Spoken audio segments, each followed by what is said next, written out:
بیا آبادی جبرتا جانان جانان وطنا دلته په دې خاطر راغلی چې موږ تذکرې جوړې کړو او موږ ته څه مشکلات وي چې هغه اسان شي. زموږ سیم کارټونه چې دي هغه هم په دې باندې دي، زموږ که پاسپورټ ته هم په دې باندې که زموږ د بچیانو وروسته مشکلاتونه دي ټول په همدې حل کېږي.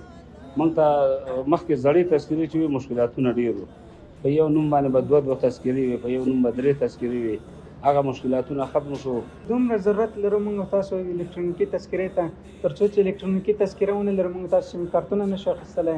همداسې په پاسپورټ کې هم پکار راځي او تر څو چې یو اداره کې موږ تاسو دنده پیدا کولې، دنده لپاره هم ډیره مهمه ده. برای تمام هموطنان ما لازم است که تذکره برقی داشته باشند تا اینکه تمام مشکلاتشون در وقت خوب که از حل شابر شد.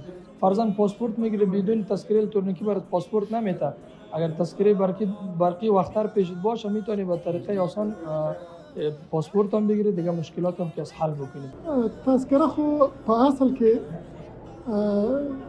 د هویت د پیژندنې د یو انسان د یو شخص ده، چې دا شخص د کوم ځای ده، د کوم منطقې ده، د کوم ولایت ده او د کوم حتی د کوم ملک ده.